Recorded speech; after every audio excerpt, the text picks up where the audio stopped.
Yeah, I'm on my way. Get it like Toby. You on my way, don't get cozy. Give me my trophy. Yeah, I had to pray. I had to kill off the old me. Yeah, had to focus a lot. I'ma shoot my shot, Kobe. Yeah, I'm on my way. Get it like Toby. You on my way, don't get cozy. Give me my trophies. Yeah, I had to pray. I had to kill off the old me. Yeah, had to focus a lot. I'ma shoot my shot, Kobe. Yeah, killing my verses, living my purpose. Yeah, killing my burdens, giving my service. Yeah, I had to pray, I had to kill off the old me. Yeah, had to focus a lot, I'ma shoot my shot, Kobe. Yo, what's up, and welcome to another episode of Unnamed Sports Show right here on Gorilla Cross Radio, streaming live on GorillaCross.com and the Gorilla Cross app. Make sure you download that app. It's free. You can watch all of our shows live, 24/7 positive hip-hop, so make sure you guys check that out. Today, we have a big show, man. A lot has been going on in sports and out of sports, so we're going to talk about all that with you today right here on the show. I'm your host, Quan59. Got Josh Williams in the building. What's good? Man, it's a tough day, you know, but as I was saying on my post earlier, it's another chance to celebrate life. Yeah. So, you know what I mean? So that's what I choose to do today. And excited for the rest of the day and the week. And, you know, a lot's been going on. So obviously this was a rough week with, you know, athletes and a major celebrity that has a lot to do with athletes playing Jackie Robinson, playing all these other, you know, he played a football player. Yeah. A lot of stuff, you know, Chadwick Boseman passing too. So we're going to talk about that, give some of our favorite Chasman Boseman movies. Talk about that today. And, man, rest in peace, Clifford Robinson from the Portland Trailblazers. Yep. Lute Olson, Hall of Fame coach from Arizona Wildcats. And John Thompson, Hall of Fame coach from the Georgetown Hoyas. Crazy weekend, man. That's a lot. It's every day with somebody new, and that takes its toll after a while, you know. I want to say it started. What was that, Tuesday? I want to say that was Tuesday night with Lute. Yeah, it was like Tuesday, maybe Wednesday. There, yeah, and then Cliff and Chadwick were both Thursday. Was that Thursday? I think so. Chadwick was on Friday night. That was Friday. Yeah. Okay, so Cliff would have been Friday as well. Yeah. Well, and I woke up to Cliff Saturday morning, so I'm not sure exactly when it happened. But he passed the same day. Yeah. They just the you know, the feed was so big on Black Panther that his just didn't even exist. So I was happy that they did come back to him because when I heard just through Jerome and through other NBA players, like, man, Cliff died. Yeah. And so, you know, so I didn't hear about it at all on ESPN till you're right, till the very next day.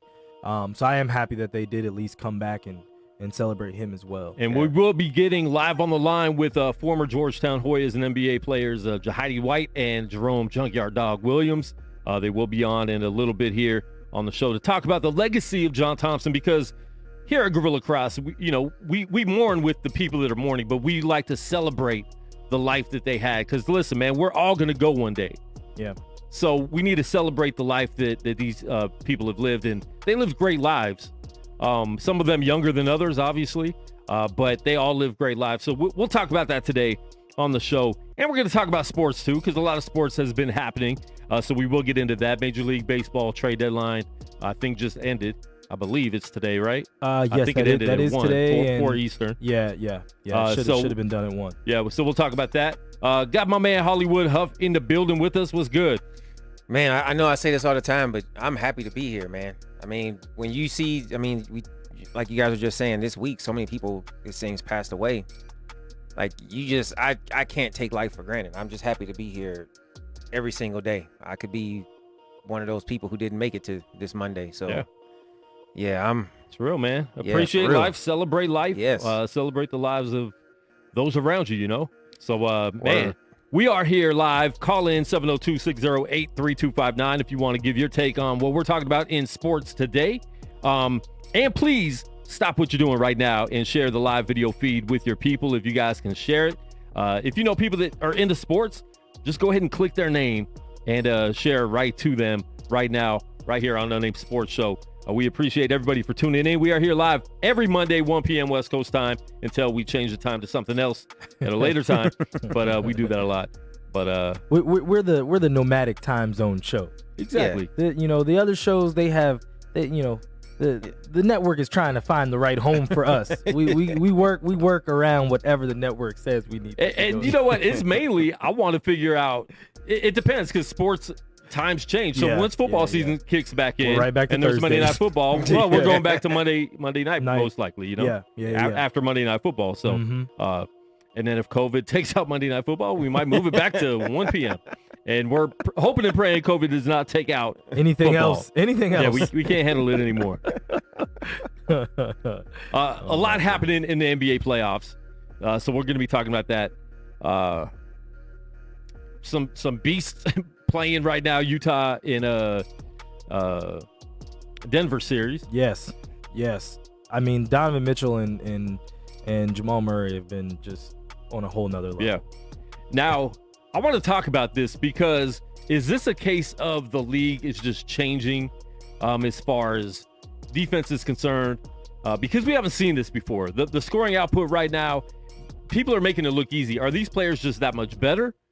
Or has the game changed that much that things just look way different? I think it's a mixture of both. In terms of shooting is by far better than it's ever been overall. Yeah. Like if you know what I mean, if you really think back to when we were younger, teams would have a shooter or a few, and that was their role. Yeah. Was your job is to hit this shot. Dale Ellis, Chuck Pearson. Chuck Person. Mm-hmm. You know what I mean? Like those guys, that was their role. Your role was to be the shooter. Yeah.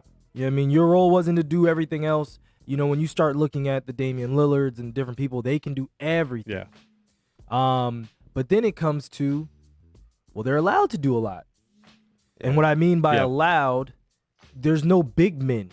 The big men are now stretched out because they got to worry about their man shooting. Yeah. So the big man isn't at home in the paint anymore. There's defensive 3 seconds. There's a lot of little stuff that has changed in terms of, a big man's not in there to just sit there and either foul you and say you're not going to keep getting in here easily or to actually block your shot or affect your shot. Those people are different. So the league itself is much different. So players are allowed to do a little bit more because I can not only shoot, but I can drive. Yeah. I have mid-range, it's a little bit different. So I think it's a little bit of both.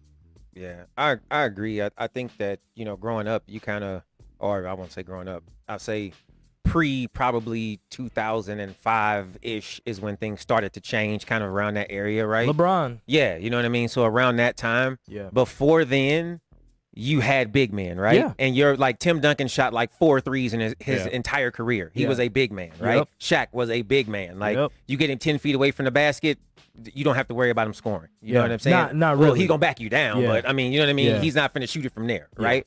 You know, so those players don't necessarily exist anymore.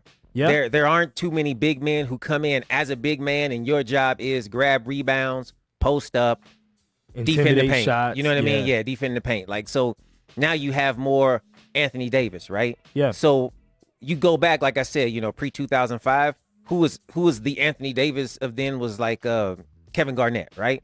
So when Kevin Garnett was around, he was a rare big man who could step out and shoot. Yeah. It was like 4 of him maybe in the league. But he wasn't stepping out that far. I mean, he was 7 feet tall shooting jumpers. Yeah, I understand. You see what I'm saying? But the thing about him as well, he was a thinner big man. Right. That was his thing growing up, was like he's a thin guy, but he's 7 feet, so it's like he can do everything. But, and now you see just the evolution of the game. Mm-hmm. You see more players with that build in the league. You know what I mean? There's a ton of 6'10", 7 foot tall. Mm-hmm. Well, in for Anthony guys. Davis's case, he played point guard growing up. Right. He was a point guard the whole time. A growth spurt. Yeah. So being a point guard and these people, they didn't look up to the Shaqs and the Patrick Ewings and stuff like that, Right, I mean, and they didn't. A lot of them, like you said, they had a growth spurt. A lot of them didn't know that they were gonna be that tall. So they're looking at Michael Jordan, they're looking at Kobe, they're looking at these players. I want to be like that. Yeah. And so now I'm 7 foot. I obtained those skills because that's who I wanted to be. Yeah, exactly. I wasn't 10 years old and having coaches tell me, oh, you got to just stay in the middle and learn that post-up game. Yeah. Even though there's aspects of that missing in today's game. Right. Bigger men. I mean, Giannis is 7 foot. Right. You know, and he looks like a guard on the court. And most 7-footers these days do. It's rare that you're getting the 7-footers that only post up. You don't really get that anymore. Yeah. And honestly, you're not going to make it in the NBA if that's all you got. Yeah. So, okay. But, all right. Well, wait. Go ahead. Right off of that. So, what do you think about Shaq in today's game? Shaq would dominate, but because he's so big. And who would stop him? But nobody, because I feel like they're weaker in the middle, too. Exactly. So you're not getting that same strength. So I think feel like if somebody was almost as big as Shaq, or even that style of Shaq, that they could dominate, too. If the league would allow them to, though, with the rules. Because they seem to soften things up, determining on how they want the league to look. Yeah. I think that's one of those kind of yin or yang questions where it's like, well, but there aren't any people like that right now. But I think that's missing simply because no one is willing to just be that guy. You know, Shaq would talk about the people that he looked up to. He looked up to, I'm trying to think of the guys from the 80s. I mean, the great centers. Kareem, Wilt Chamberlain. He looked up to those kind of guys to be dominant and then put his own spin on it because he was very athletic, especially in Orlando. Yeah. When he got to, L.A. Yeah, but he got bigger. I mean, he bulked up a lot more. He put on 40 more pounds. Yeah. I think that's also, I mean, everybody's a shooter now. Yeah. Right? You got everybody wants to shoot. Everybody wants to shoot the three. Yeah. And we all know in every sport, the more you score, the more people want to watch, right? Yeah. 3-pointers and dunks make the crowd go nuts, right? That's what people want to see. And so with that, I do think that part of that, because I think players are better offensively, it makes it look like the defense is not being played as tough. Yeah. But I do also think that there is less emphasis on defense as well. Yeah. So I think part of it is maybe an illusion, and then there is a part of it where it's like players have so much focus now on scoring that they don't really play deep. That's you know what I mean? Some of them do, and we don't necessarily see it, but you don't have like the big shot blockers. You don't have we don't have the guys who are getting 3 steals a game. But you also have to understand. You also have to understand. There's some coaches that are telling their teams to take 30 to 50 3-point shots a game. Yeah, exactly. Back in the 80s, if you took more than 10, there's an issue. Yes. You're not coaching taking 10. Yes. If you take 2 or 3 and a half, cool. Yeah. Right. No, you're right. But now the game's changed to where it's like jack up threes because some of them are eventually going to go in. Yeah. Right. Like, and it lets teams come back. We saw Dallas against the Clippers. Yeah. They almost made another comeback yesterday because of their 3-point shooting started going down finally, you know? Yeah. But at the same time, when you live and die off of that could take you out of a game too. And if you don't get hot at all in that game, Houston Rockets. You can end up just losing it. And we saw that last night. Jamal Murray and Donovan Mitchell, they were just going back and forth, knocking out threes they shouldn't have. No human should have a right making, and they're just no knocking them down. Should like ever take. Exactly. I mean, where are the defenders? They look like bad shots, but if they keep making these shots, they're not bad shots. Now we go back to the high school kids, and we see them doing those shots instead of a layup line. It's not a good shot. But guess what? The example's bad, but at the same time, the example is working on TV. Yeah. Right. But you're not learning fundamentals anymore. Yeah. And so I think the game has to change because the game's different. Yeah. You almost don't need those same fundamentals. Yeah. Well, I think people. Well, to that point, I feel like players' skill sets aren't as vast. Yeah. You know what I mean? Like, I learned how to do these things really well, but if you take me, okay, so for instance, Giannis right now is great and his shot is coming with him.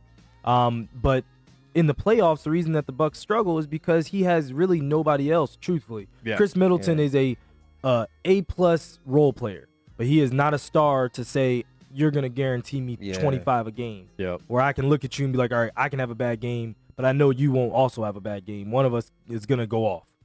He's not guaranteed to go off at any particular night. Yeah. And for Giannis, when they start to pack the paint on him, man, he looks a little average sometimes. Sometimes. If his shot isn't falling, he looks very average. And he still doesn't have a great shot yet, even though there's been things that have worked for him. You know? But he's working on it. I respect him for working on it. You know. Yep. But you have like you look at Giannis and you think, okay, he's a 7-footer. He gets to the basket. Most of his points are in the paint. When you look at all his numbers on paper, you look at his shot selection and where he's scoring from, it makes sense for a 7-footer, right? You think that's okay. That's what my 7-footer is supposed to do. Not that many 7-footers in the game are playing the way he's playing. Most of them are stepping out, shooting jump shots, right? Yeah. You look at some of the scores of the games where a lot of the games from the 80s, 90s, and the early 2000s, the final score would be like 80-something to 90-something, right? And that was a high-scoring game. The total was less than 100. Yeah. So you're looking at them scoring way less than 25 points a quarter, right? Yeah. Now, if you hold a team to 25 points in a quarter, that's good defense. You've defended well, so to speak, right? Yeah. The Denver Nuggets Utah Jazz game, the first quarter, the score is 36-30. you see what I'm saying? Like you're looking at halftime scores of like 65 to 55. Yeah, 70. And at the end of the first half, I think the Lakers Blazers game was like that. It was like 70 to 60 something. That's crazy. And like how they're scoring almost more points in a half than they scored in championship games. Legit. 15 years ago, 20 No, years legit. ago. You know what I mean? If you go back and look at some of the Bulls and some of the Laker championship runs, you look at the final score. Like I want to say the game 7 when the Lakers beat the Celtics. Right. That game only was like 78 to like it was crazy. If you really go back and look at the scores. Yeah, I mean, if you go back to the 80s, the scoring was up there. Yes. Then the 90s came and it became a bloodthirst. Too much defense. Well, guys in the paint were elbowing people, like which was good, but it became something to where they tried to find a medium, and it I think it went too far to the left as far as now it's all scoring. Yeah. We're going to call fouls when we want to call them. Yeah. We're going to call traveling when we want to call it. Yeah. So it is a different game, but the fact that some of these players are scoring the way they are, their moves, I mean, if Jordan had some of these Euro steps that some of these dudes have, I mean, you take people from different eras. I definitely think Jordan could have averaged at least 10 points more a game in his career in this era. That's crazy. Same thing with Shaq. Yeah. The only problem Shaq isn't guarding anybody at the 3-point line, but at the same time, you'll probably play more of a zone defense with Shaq in there. You're not bringing it in the middle against Shaq. Yeah. Right. There will be no drives. Yeah. Yeah. You know what I'm saying? So it's different, it's just but different. The fact that these players do have so many athletic skills in so many different areas that we didn't see, it's it's crazy. But we are going to get live on the line here in a minute with Georgetown Hoyas, Jahidi White, and Jerome Junkyard Dog Williams right here on Unnamed Sports Show. John Thompson, 1984, won the NCAA National Championship, was the first black coach to ever win the national championship. Yep. He opened so many doors for athletes. Allen Iverson, at his Hall of Fame speech, thanked John Thompson for saving his life. And I don't think he meant that in a figurative way. Oh, no, he was dead serious. He meant that in a literal way. Not a joke. Yeah. And great coach.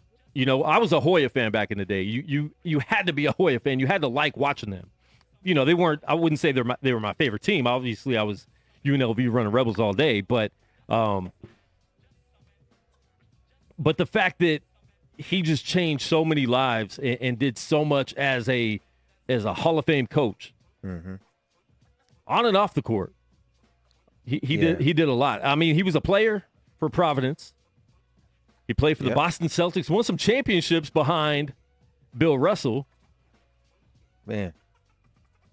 So he was Bill Russell's backup, Steve. Man, you think about this, man, and this is a guy that's been around for so long. Not only did he do it himself, then he coached other players to do it.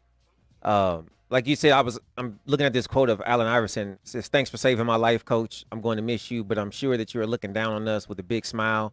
I will give anything just for one more phone call from you, only to hear you say, 'Hey, MF.'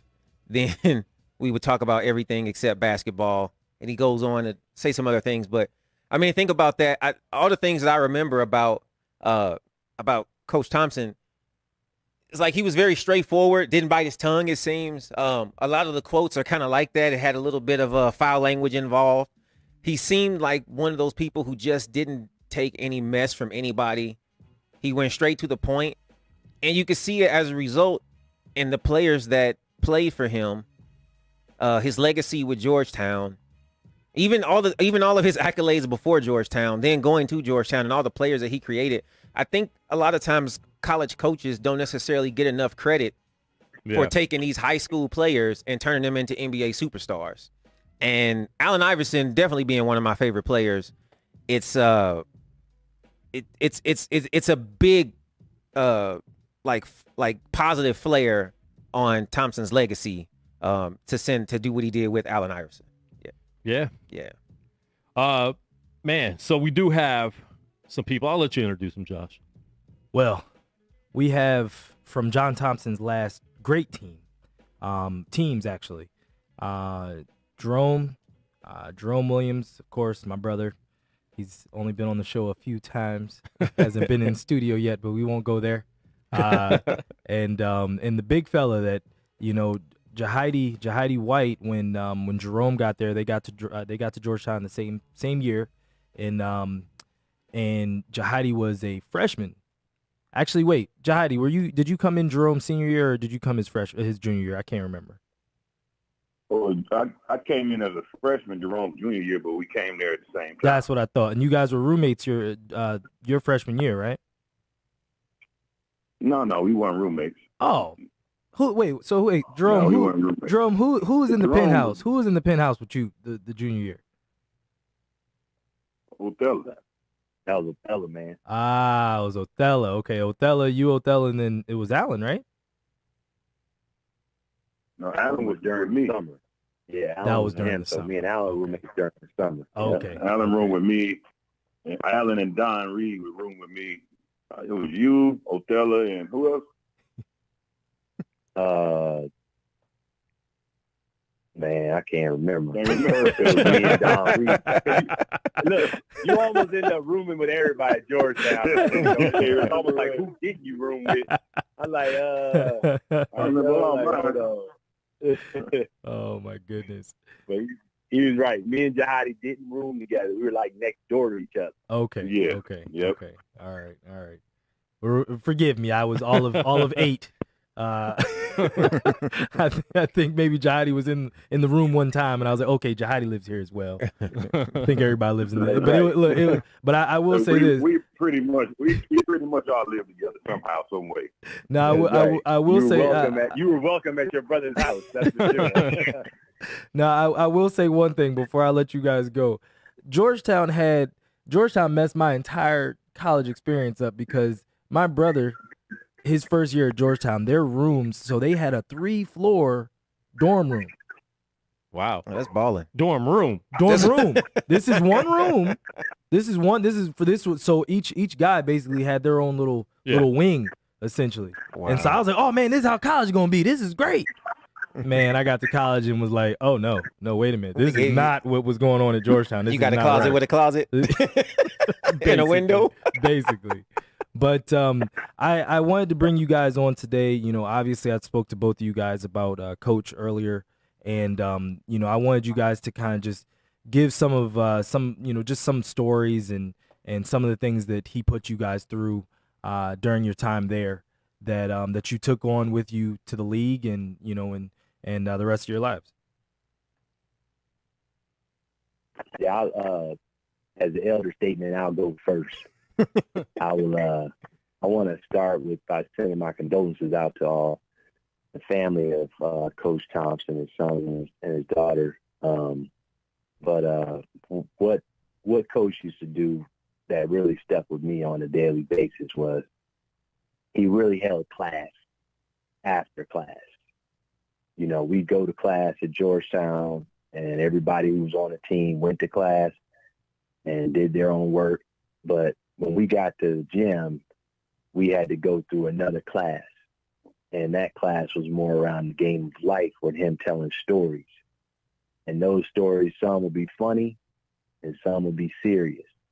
But if you were listening, you know, we used to love him talking stories because it used to take up practice time. At least I did. and that right there, I was encouraging him to keep on talking, Coach. Because, you know, this is obviously taking up some time. And that was probably the biggest thing I took from Coach Thompson is the stories. Go ahead, Jahidi. Yeah, I was about to say the same thing. One thing, Coach, he used a game of basketball to teach you about every aspect of life. Like if anything that you were going to deal with in life, or we were going to further deal with nowadays, we can go back to practice and we can relate something in that practice to life now. Like Jerome said, it was times where, we'll practice hard. We practice a lot. But he'd sit everyone on the bleachers and he would just talk about, the issues of today, issues of, the big issues that affected the world, or the black issues for black men. Or he'll have a tie and pass the tie around and make sure everybody knew how to tie the tie. Huh. Oh, wow. Yeah, so he'll have the newspaper and look for some issues, something that was in a newspaper, and ask everyone, do you all know what was going on in the paper today? That's good. And so we had to raise our hand, and most people didn't know. And if you didn't know, you kind of and you wanted to know. It's not one of those things that it's not one of those you wanted to ask those, because if you didn't know, he was like, what kind of man, it would start off like that. So he was definitely a brilliant, complex man. Yeah. One thing about him is many times you didn't know whether to laugh or hold the smile in with him, because he was so complex. Yeah. And he was the funniest guy too, but you never knew if it was actually a joke. And that's crazy. I was going to ask you that question. How many times did you think he was joking and he was actually just, serious in something? And you had to change that smile to, a serious face. Yeah, the minute he started cursing you out, the minute he started letting you know that it was not a joke. Yeah, right. Man, you didn't want to be on that. You didn't want to be on that end, man. And listen, you think it was a joke, man? That's it. Jahidi explained it, man. He did a great job, because that, I remember as soon as he started saying it, I remember that boy coming in there with the newspaper. Y'all don't know what happened today, and if you didn't know, it was you might get cursed out. You're supposed to know what's going on in the world, and for us as young black men, he had a way of explaining the societal problems with actually while explaining it, he would make sure that he was leaving us with the answers and also the confidence to move forward. Huh. That's what I really took from him. He would explain it in a way that, you were like, dang, you kind of, you're kind of bold with what you're saying. And he'd be like, you gotta be and it'd be like, whoa, okay. And I used to always shake my head man, this dude is crazy. But right. It wasn't crazy. It was brilliant. It was brilliant, like Jahidi said. It was brilliance. It was excellence, and it was a level of sophistication and intelligence that intimidated people, and that when he could spin it back to you and explain it to you from 1 through 10, and then back 10 through 1, and then you're sitting there like, man, that boy, you're a scholar. That's how you do it. Right. Coach really understood. He really understood the world. He understood people. He understood the world. He understood what it was to be a black man, a strong black man, a fearless black man.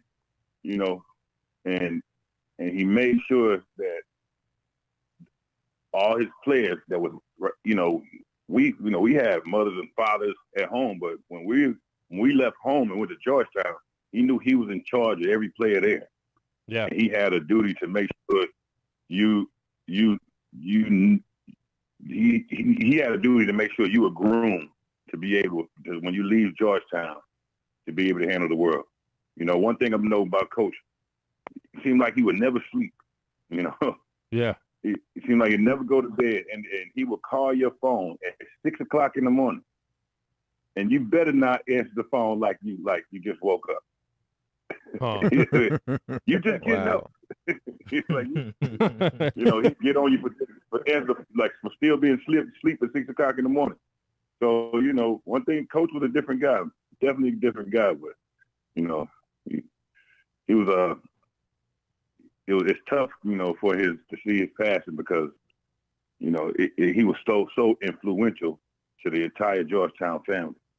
Yeah. Yeah. When was the last time either of you talked to Coach Thompson? Well, during the summer, I talked to him because I usually frequent Georgetown, and I called Coach to let him know. Not this summer. I'm sorry. This was probably last fall, and I was you know, going to Georgetown to visit, and I'd always make sure when I come to visit, I call him and let him know I meet him down at the gym. And he told me he was going to meet me out at the gym, and then he didn't make it. That was the first time he had never, you know, made it to the gym, and he knew I was coming. So that was, you know, that right there kind of told me a little something, Yeah. you know, about his, you know, his final journey leading up to it, because, you know, I knew that's not the norm. That's not him. And, you know, I took it as such. I didn't take it as, you know, him not wanting to come to the gym. I took that as something kept him from coming to the gym. Yeah. What about you, Jahidi? I can't remember exactly when it was. It wasn't that long ago, you know, but it was, I guess it was maybe 3 or 4 months ago. And okay. he just called my phone. Called my phone, you know, to check on me and kind of wonder what I was doing. And and he was like, man, we'd like to see your face around here. Oh. So, you know, and talked about everything other than basketball. You know, he was talking about, and it was different because it's not the coach you usually, you know, it's funny, you see a lot of different sides of coach once he don't have to coach you anymore. But, you know, he could be friendly now. Yeah, he treats you completely different, you know, once you don't have to coach anymore. But then he'll still wait till a whole bunch of people come around and call you every name in the book, but you know, your own name. But you know, one thing he was saying was he was talking about how many of his friends were dying all around him, you know, and how, you know, it's kind of started to get lonely because all his friends, and that right then when I talked to him, it seemed like he just lost a very good friend. Wow. And he was kind of down about that. Oh, okay. Yeah, that has to be tough. hard. I mean, especially getting older. You know, we talked about it. We lost a lot of people this past weekend with Chadwick Boseman, Clifford Robinson, Lute Olson. You know, two of these guys were older, so you know you get to see that they live their life, but you also see that they are losing people daily in their lives. You know, that they're older now, so you know it's not like us where it's years before we lose a friend. You know, but with them, I mean, it is sad watching that and seeing someone go through that. Yeah. How instrumental was he in your guys' lives after your Georgetown days? Well, for me, it's every day. It's something every day that he says or taught you that actually, you know, is effective in your everyday life still now, you know, or the push and the drive and the adversity and everything that, you know, he put you through. Because you one thing about him, you know, you got a commanding presence, and you had to earn everything that you got with him. Yeah. He made you earn it. And even then, once you earn it, it still might be your week. It just might be your week where he just going to put you through the ringer every day, all day, and it's, you got to, it almost comes out like you just had 4 years of boot camp, Yeah. But with a lot of knowledge, included within it. So, so it's effective. He's effective. Everything he did and taught was effective still now. Yeah, I definitely concur with Jahidi said. He's absolutely right. The main thing that, I can add to that is that Coach Thompson, it was like he was looking through an hourglass. His teaching was telling you the answers before you took the test. He would tell us what was about to happen. He would tell us, what our family members were going to do. He would tell us what society was going to do, how they were going to treat us. He would tell us what to do, what not to do. And if we did certain things a certain way, we'd end up working at the post office. And those kinds of things would resonate because everything leads back to the post office. I remember him saying the post office. That's the reason why I laugh like that. He did used to talk about the post office. And sorry to all you postal workers out there. That's right. Shout out. And think about this. We all looking at the post savior. That's a real talk. Where is my Amazon order? But that's who he was. He was making sure that he gave us any and all information so that we could be prepared, as Jahidi said. He wanted to prepare us. He was trying to, and it's amazing how he knew his time was short. So when you say, how much did, he talked to you after you left Georgetown, he was talking to us like Jahidi said, every day in our head. Wow. Because he took the time to really hit you with certain aspects of life and little innuendos that you could not forget because they were funny. He made them, he made them humorous. He made them serious. He made them, he basically, scare you into like, man, like, if I do it this way, I might have to get a call from Coach Thompson. Like, just stuff. Like, you just didn't want to, because you knew he told you. You knew he explained it to you. So it was like, if you're going to do it, you basically, you just threw everything away. Yeah. And that's what I remember. Like, he used to talk to you every day, right in your head. Like, just based on, him having you at a moment in time in your life when you were absorbing everything because your ultimate goal was to provide for your family through basketball. Yeah. Right. On the line right now with Jahidi White and Jerome Williams talking about Coach John Thompson, his legacy.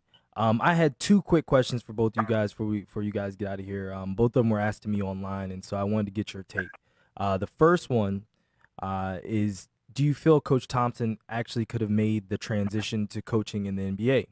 A few people were asking me that online, and I kind of gave my take on it, but I wanted to get both of your takes on it, and then also if you guys could give me your all-time starting five at Georgetown. Ooh, good one. Oh Lord. You take them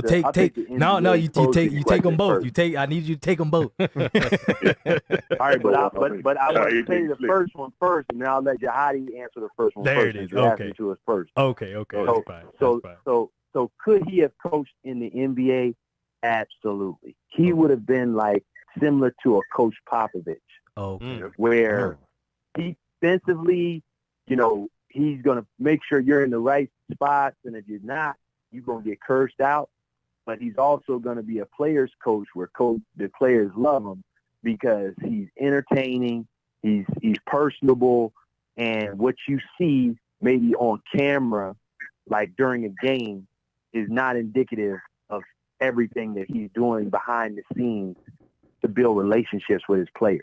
And that's what Coach Pop has with the Tim Duncans and Tony Parkers and the Manu Ginobili's. You know, he's demanding things from you, but he's in the trenches with you. And that's why he would have been successful. Nice. In my opinion. Yeah, Jahidi. Yeah, I agree. Yeah, can you all hear me? Yep. Yeah. Yeah, I completely agree with Jerome.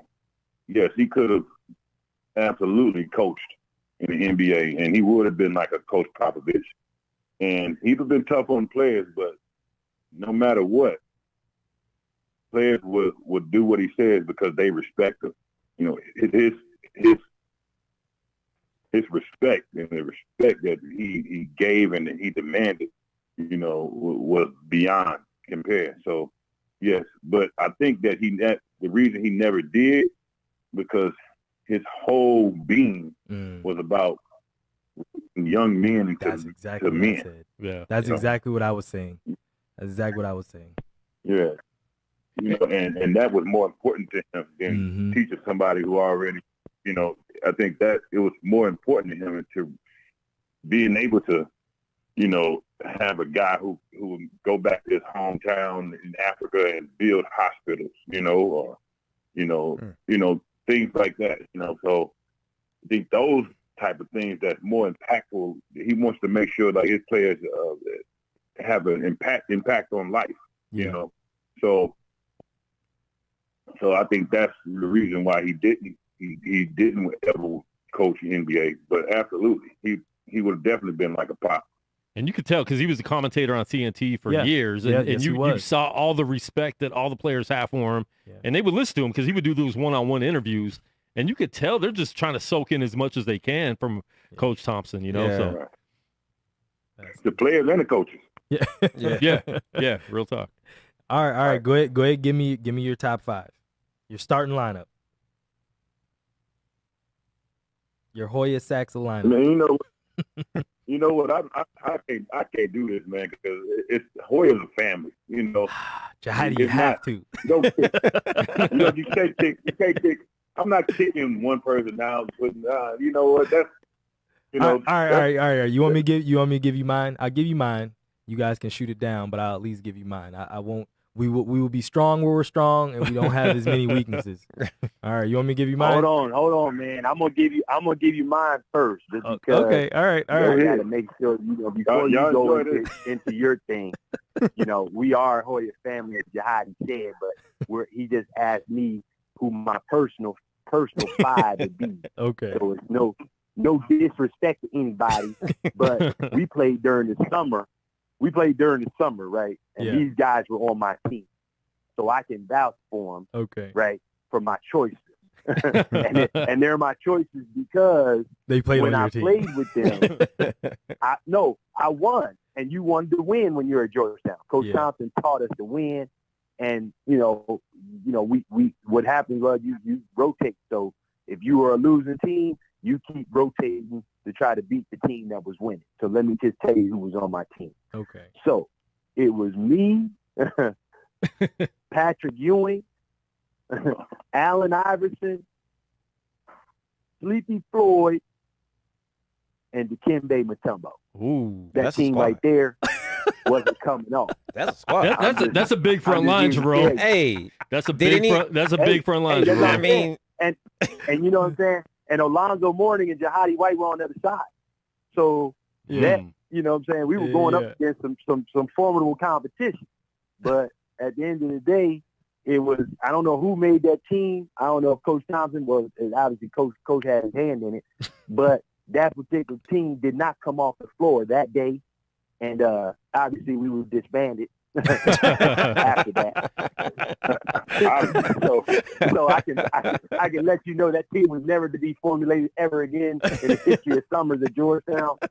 But I definitely enjoyed it, man. That was the game of all games. That was serious business from start to finish. I don't think Dikembe even came down for offense. He didn't need to. You got Allen Iverson on your team. Hey, When you got Allen Iverson on your team, it's no offense. He's the offense. That's it. Oh yeah. Well, and it's funny, Sleepy Floyd, yeah. because so many people, when you talk about Georgetown greats, they forget about Sleepy Floyd, and that dude could score on anybody. Nobody was stopping Eric Sleepy Floyd at all. Let me tell you something. They found out that day. They found out. Wow, that man had 70 points in a playoff game in the NBA. That's crazy. Wow. That is crazy. All right, Jahidi, who do you got? Yeah. Uh-oh. Yeah, you know what? I'm gonna stick with my first answer.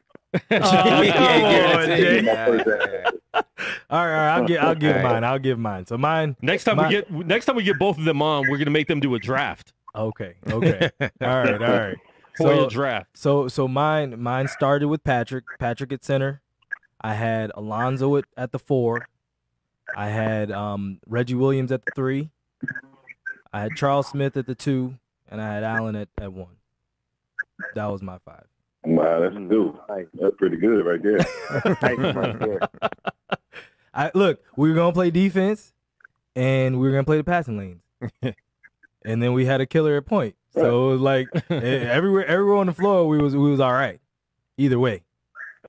So yeah, you know, I couldn't put Jerome in there just because people were asking, and I was like, that's gonna be nepotism. But Jerome would be at the 3. Or if we wanted to go big, Jerome could run 1. That's why my team. Listen, that's why my team would definitely beat any team, because if you have 2 main defenders, which we had, and a 2-way player in Sleepy Floyd, and you had 2 bona fide Hall of Fame scorers, you can't put 3 Hall of Fame scorers together. That's just too much. Yeah. See, Lonzo, Patrick, and Allen. That's too much. Somebody's gonna be upset. Well, you need somebody who's able to run the floor with Allen. Yeah, that's it. You need somebody who can run the floor with him, but they got to be a 2-way player. That's Sleepy. You got to get somebody who's gonna run who's gonna co-defend and rebound with Patrick, and that's Dikembe.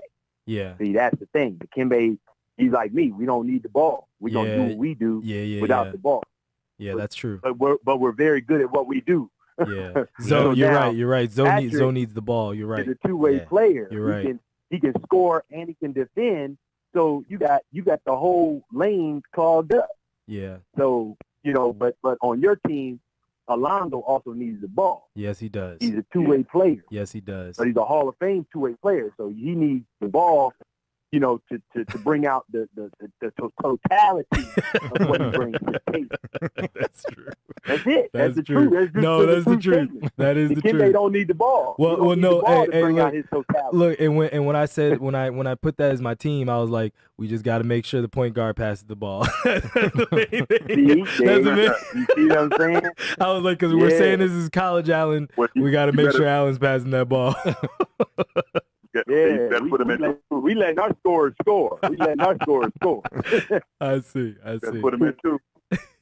That's funny. That's too I got one question for you guys. And it could be, happy, sad, whatever, whatever comes to mind. But what's your number one John Thompson legacy moment? What is a moment or an experience you had with him where you were just like, man, I really respect this guy, or this is really the man. You know what I mean? We all hear the stories about, him cussing people out and yelling at players and all of that, but obviously he was loved by a ton of people. So what was that moment that kind of made you go, man, I really love this guy, or I really respect this guy?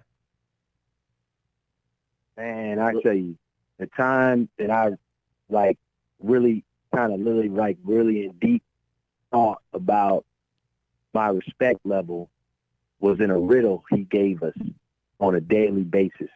And Jahidi's going to start shaking his head when I say this. I already know what it is.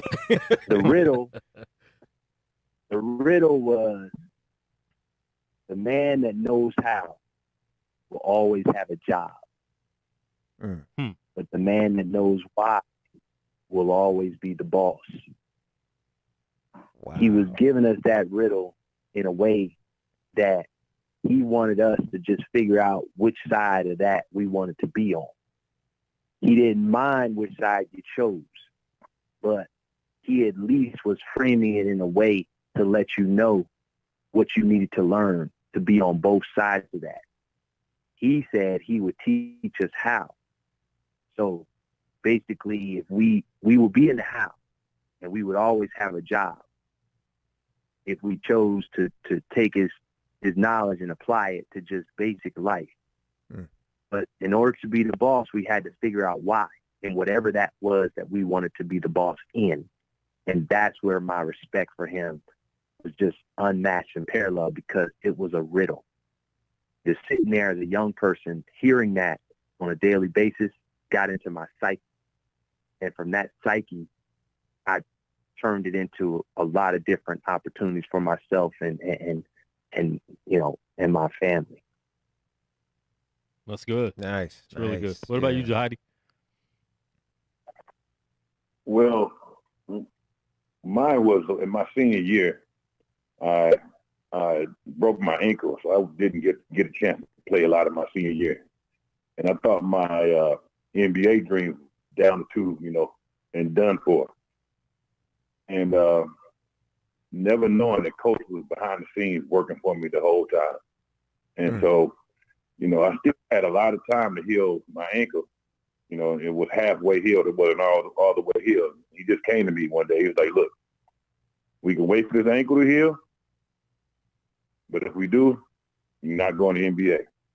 And so he was like, I'm putting together a plan for you right now. Every day, you're doing this, you're doing that, you're doing that. I'm done. Like, he don't have to do anything for me, right? Yeah. So every day he had all the coaches put me through drills and training and everything to get myself back, you know.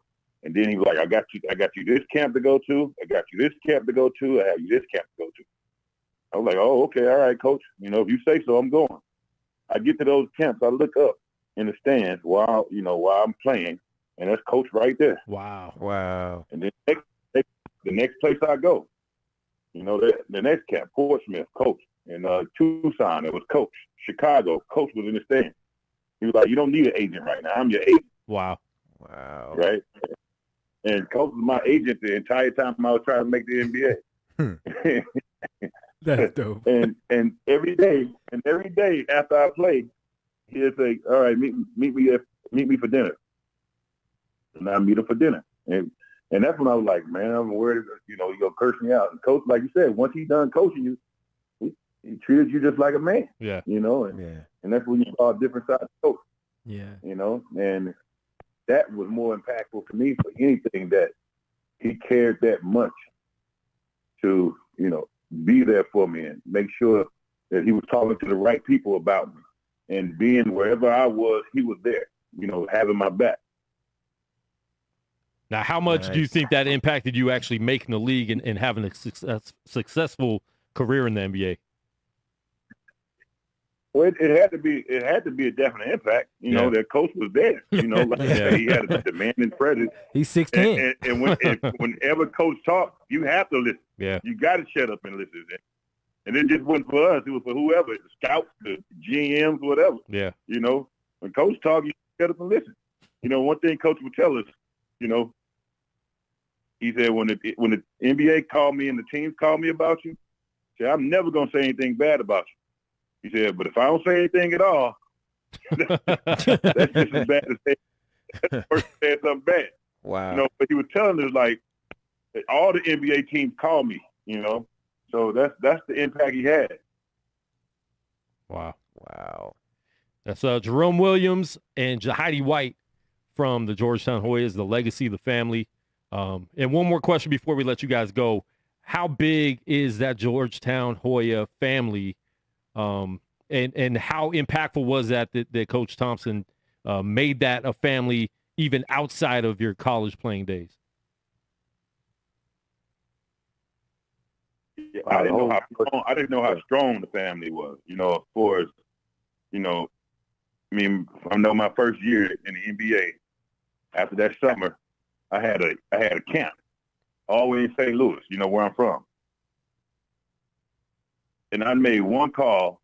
I don't know. No, I called a friend of mine who was friends with Patrick, Baby John Duran, who also went to Georgetown.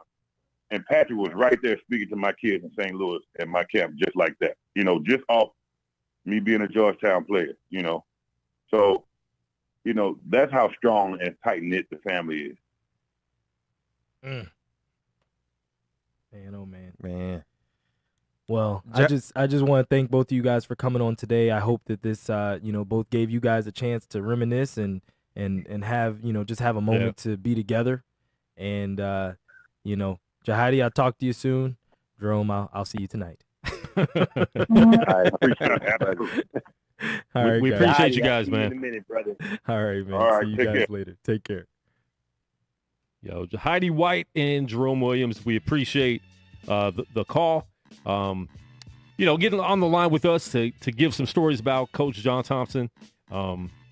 Things that you just won't hear, on regular TV. And I appreciate that. He did. I mean, he left a legacy. And I think that's the biggest thing. And biggest thing you can leave behind for anybody is knowing that you did leave a legacy. Yeah. And you connected so many people. And like when Jahidi said, Patrick Ewing showed up at the camp, it's like you create a family and you got people forever. No matter, John Thompson's gone, guess what? That Georgetown legacy and that family will keep going. Yeah. I mean, for all the guys that Jerome played with and then all the guys that came before him. Yeah. I don't know as many of the ones that came after Jerome because, I had moved. I, of course, went to college myself. And so a lot of the younger guys I'm not as close to. But the older ones, the Patricks, the Dikembes, the Alonzo, Charles Smith, who I mentioned earlier. I don't know if you remember Charles Smith. Yeah. Okay, all right. Steve, probably. Hey, man. Steve, more than likely not. But just all of those guys, they once, you Jerome, brother, okay, and like from then on, and so they treat you like family the same way. I mean, Allen Iverson, people laugh because I played AI and when he was 17 on NBA Live 95 on my phone, at the house, like that was me at 8 and 9. You know what I'm saying? Yeah, so like a lot of those guys, I've known them for years. So when I see them, it is like family. It's like seeing someone that you've known your whole life. So, and they can go back to Georgetown anytime. Oh yeah, and be treated like family, and they do. Yeah. I mean, if you're at a game, you're probably going to see them in the stands at some time. Patrick Ewing's the coach right now. I mean, so he's definitely going to be there. Yeah, they go back. They that was one thing that was always really cool. Every summer, as Jerome was saying, as far as them playing and different things during the summer, they all went back. Yeah, almost everybody. And you hear Jahidi, his last conversation with Coach Thompson. When you coming back? It was always about coming back. Yeah, whether you made it to the league or you didn't. Yeah, because I saw the stat earlier today, 77 out of the 79 seniors that he had all graduated. And Iverson was the first. He was one of the first. Well, I want to say he was the first. I'm pretty sure he was the first to leave. That was going to the league. And got drafted. Yeah. People left early. Yeah. But most of them didn't. But they weren't leaving early to get drafted. Yeah. They were leaving early. Usually they were getting out. Yeah, exactly. Usually he was kicking them out. Yeah. But and we see that at UNLV that doesn't happen. None of the players even go there anymore because the school and all that. Doesn't keep that family atmosphere. But it's dope to see that. With that. You think you're just going to school for 4 years to try to make a league and try to get to the NBA to make money, and you don't realize that you have a new family forever. Going there, and I think that is more important than just the 2 to 4 years in college that you spend trying to get to the NBA or trying to get any type of education. So man, big shout out. Like I said, man, I was a fan, even though I was diehard UNLV, but I watched Georgetown all the time. They were East Coast. You could like and being younger, you feel like I was watching Alonzo Mourning, like he was there for 9 years. Forever. It felt like forever. It did feel like those guys were there forever. Yeah, him, Dikembe, and just watching all them, and then true. watching Iverson against Ray Allen all the time. I mean, those battles were amazing. Don't remind me of that, please. I was in the house for that horrible shot. Whoa, Lord, we still every time we see Ray, we still talk about that, and Ray gets on Jerome every single time because Jerome had a chance to win the game. But Jerome's angle, to his point. His angle was horrible underneath the basket. But Ray always and they always bicker back and forth, and Jerome's always, this is why we can't be friends. This is why we ain't real friends. Because every time they're together, they always bring up that championship game. And we had that game absolutely won. We were up 20 back in those days was a big deal. Like now you up 20 in college, like you can come back. Somebody gonna shoot their way out. Shoot, 20 back then, it was like, warm up the bus. We're out of here. Well, that goes like what we were talking about earlier. Like back then, you had one or two real shooters on the team. Yeah, it was only one or two guys that would get you out of this hole. Yeah, you know what I mean. They it was shoot probably you out of right. It. Yeah, and it was probably rare that they were both on the court at the same time. Yeah, because usually you had your main guy and then you had his backup. You know what I mean? Or you had a big man. Right. So back then, you down by 20. It's might be lights out. Only thing you can hope for is you getting the double bonus quick. Yeah. If they get us to 10 fouls, we might be able to will this thing at least to a comfortable level where we might be able to, if somebody goes to sleep. But I think that goes to the strength of looking at players back then. That's why when people argue about shooters now versus shooters back then, I feel like the shooters back then were so much better because it was one shooter and all the defense knew we just got to stop this shooter. Yeah. When you look at a team like Golden State Warriors where they got 3-4 shooters, you can't focus on stopping out. one guy. You know what I'm saying? You got to stop his counterparts. So it's like, a Reggie Miller. We all know we got to stop Reggie Miller. Yeah. And even with that, it was hard to stop a Reggie Miller. Yeah. You know what I mean? And just using him because you got like Ray Allen. There's other shooters, so to speak. Made Jordan so great. We all know this the only guy that's gonna beat us on the Bulls, and couldn't nobody stop him. Yeah. For 6 years, right? 6. So, more than that, of course, but the 6 championships. Six you know championship what I mean? years. So you somehow found a way to bring it back to the Chicago Bulls. I don't know how this guy, every single conversation, every time. I don't care if we're talking about water polo, somehow it leads back. Man, they're the Bulls of the ocean. They're the Bulls of the ocean. They're the Bulls of the chlorinated. Hey, there's a Michael Jordan. There's a Michael Jordan everywhere, baby. There's a Michael Jordan of everything. As Barack Obama said, if you're the Michael Jordan of something, you are great at it. That's right. Listen, we have a lot of NBA playoffs to talk about, but we're not going to be able to get to it today. Oh. We might have to do another show this week, man, to get to stuff we need to get to. I can get you on Thursday. Yeah, maybe Thursday. It's got to be about this time though. That's fine. Oh no, I don't know. I don't know the schedule. So 1 p.m. Thursday. We'll be back 1 p.m. Thursday. Fair enough. Right here on Unnamed Sports Show. But we appreciate everybody for tuning in. If you guys missed it, make sure you catch the replay. Sorry about the lateness and stuff like that. We're trying to be on time. I'm sorry. I'll fall on the sword for that one. Yeah, but this was all last minute. We woke up to this news. So there was a lot of trying to get this together, trying to see who we can get on and all that stuff as well. So, everything we were going to talk about kind of got pushed back. So that's why we will do a show on Thursday to be able to get back to sports. But, a lot going on. Jump into it real quick before we get out. Black Panther, Chadwick Boseman, gone. 43 years old, man. He's a month younger than me. And he's gone. And same thing, man. He left a legacy. So even though he's only 43, in those short years, the impact he's made. And people, my favorite movie, and I'll start with myself. My favorite movie and the biggest impact is 42. Okay. I think everybody kind of goes towards Black Panther. That was a fictional character. Yeah. His Jackie Robinson, that was real life. That was real struggle. And watching him play that role just took you right back there. And I remember being emotional in the theater, watching that movie, and just, this stuff was real back then, and it's kind of still real now. Just more covert. Exactly. But the fact that he was able to cross those bounds, and like we said, John Thompson, same thing.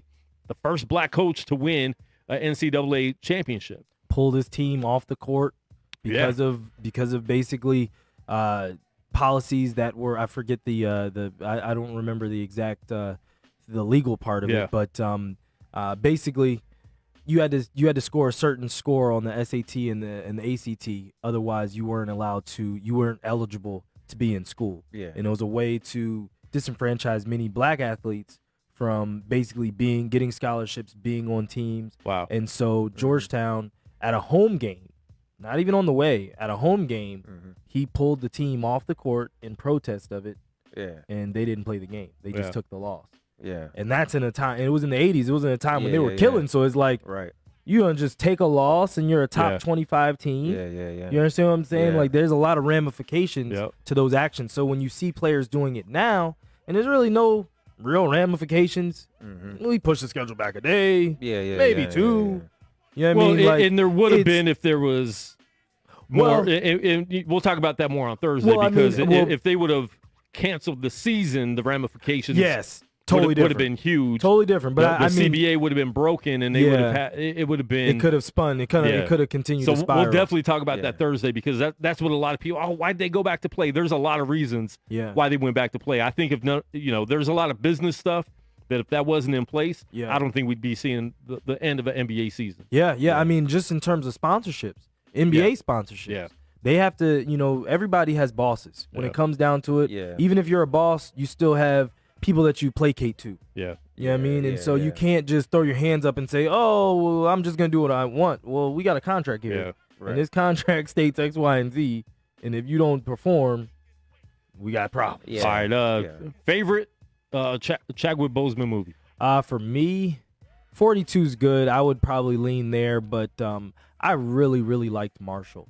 Marshall was and I haven't really seen good. That one yet. Marshall is really good because many of us only know Thurgood Marshall as a figure from the books. Yeah. I know little things about him. I know some of the cases he was on, but I didn't know so much of what he did. I didn't realize he was a NAACP lawyer and that he traveled the country, basically getting black people off that were wrongfully accused of things in those days. So to watch that kind of come to life, I forget the other character's name, but the white counterpart character in it was cool to see his growth because he was Jewish.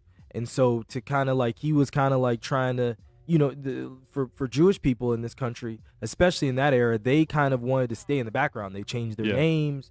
They didn't want to bring a lot of attention to themselves. So he was in a position where the attention was thrust upon him and he wasn't happy about it. And so he was trying to like repel the attention. And I thought like the difference of both of them was really good. It was a really good movie. It was good. Yeah. Steve. The Get On Up when he played James Brown. I think that's probably my favorite role. I haven't seen Marshall and I haven't seen 21 Bridges. Those are the only two movies he's in that I haven't seen. I've heard they're both really good and they're not free on any of my streaming services, so I haven't watched them yet. But I'm gonna probably end up renting one of them just because. There's always a way, Steve. Oh yeah, of course. Yes. But no, I like the way he played all of his roles. I mean, he was a great actor, unquestionably. After he passed away, of course, you find out, he was battling cancer while filming all these movies and doing all these things. And, some of my even critiques of his movies where I was like, look, man, Killmonger looks ripped. Like, why is Black Panther not as ripped? And now you find out, like, because dude was battling cancer. That's why. You know what I mean? He was out here, but he was still in good shape. Like, for him to be in great shape. He was while you know what I mean? On cancer, cancer treatments. So just looking at some of those things, it kind of made me rethink like some of his roles in movies. Now looking at, man, he was battling cancer while filming this. Oh, that's phenomenal. Like, it's beyond great. But I think the role in James Brown always stuck out to me because watching that movie, like, and I'm a James Brown fan, like some of the stuff James Brown did was just off the wall, man. Like, you know what I mean? With the drugs and things. And he portrayed that to the point that you loved it. Yeah. you love it. You love it as an actor, but it was such a great performance. You looking at him like, man, why you doing that? Like, you know what I'm saying? You just get into it, and I love. There's very few actors that kind of make me really get into their acting. You know what I mean? And so, and he was. I just feel like he was really great in that movie. But again, he was great in all his movies. Yeah. And I'm upset too because now we have to spend the next 3 months having fans on the internet tell Marvel who needs to be the next Black Panther. No, they need to let it die. See, there are some people who are saying like kill off the character. You know what I mean? Yeah, I don't want to get into that. That's why. Yeah, exactly. I'm sick of seeing that already all over the internet, and that's something like just let someone rest before you determine what happens and. What Marvel needs to do, you sitting on your couch. I think it's similar to what happened with Batman. Honestly, I don't know. You ain't trying to get into all that, but like what daggone, what's that dude's name? The dude playing last Batman one. now? The Dark Knight. Christian Bale? Christian Bale. Yeah. What he did with the character, they didn't need to just turn right around and give Ben Affleck the role. Yeah. It wasn't smart. It was either you keep him or you let Batman sit on the shelf for a little while because we just had a great Batman. Yeah. You know what I'm saying? So Let us like, kind of Well, forget the problem about, with Disney is they have all these scheduled already, so Yeah. you know they're going to push it out because man, for them it's money. Yeah, That's- blame Corona. Just, push it That's- back yeah, a little that's- at a time. that's The terrible. good thing is they weren't planning on even starting filming for Lord knows how many years, which I already had my complaints about that, but now here we are. It's kind of a Well, I know guess it's a why thing, now. but yeah.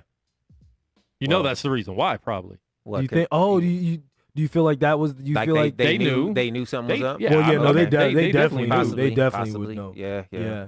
So So, I mean, So, they but did. you feel like that might have been the reason that they I were think trying that's to a big like reason. give him a window to To to heal to see if or he see could what recover. happens. I mean, yeah. it's yeah. It could be. Shout out. So I if definitely think that's that's true, I mean, Yeah, shout big out to reason. Disney. I mean, you know what I mean, for allowing him space to at least attempt. well, and it might have You know been what I him mean? too, saying like, "Hey, I can't do this role I right need now." the Like, space sure. to, Yeah, to, He, to yeah. he was on Inside the NBA not too long ago, and I'm watching him next to NBA players, so you're just thinking like, "Dang man, he's like really small compared to them." Yeah. Didn't realize that's why he was so small, Right. So you've seen the memes. Treat people better. You go Yeah. on social media, make fun of people all the time, and you don't know what they're going through. Right. There was, he had put a post up and a picture when he was talking about Jackie Robinson Day, the original Jackie Robinson Day, April. When is it? It's like April 15th, I think. Yeah. Something But like that. so and people were making fun of him, saying, "Oh, you look cracked out" and stuff like that, and you don't know what people are going through. Right. So give people the benefit of the doubt, and even if they were like, maybe you Just need to be a human and Yeah. try to help them out Yeah. instead of yeah. trying to everything push them down. ain't a joke. I mean, sometimes just be compassionate towards a person. You don't have to try to make comedy out of everything. I mean, there's enough stuff we can make comedy out of that we don't need to make fun of people. Yeah. You know what I mean? Like it's be compassionate, people. Yeah. So we will be back on Thursday, so make sure you guys tune in, and we'll actually talk about more sports. But man, rest in peace, everyone that we lost today, and the people that aren't famous that have lost their lives, man. I know I see people on Facebook all the time dealing with it. So Yeah. prayers up to everybody, and just be there for people, man. You don't know what they're going through, so make sure you're there. For your friends, for your family. We are Unnamed Sports Show right here on Gorilla Cross Radio. Download the app, and we will be back on Thursday, 1 p.m. West Coast time, right here. Give him my service, yeah. I had to pray, I had to kill off the old me, yeah. Had to focus a lot, I'ma shoot my shot, Kobe.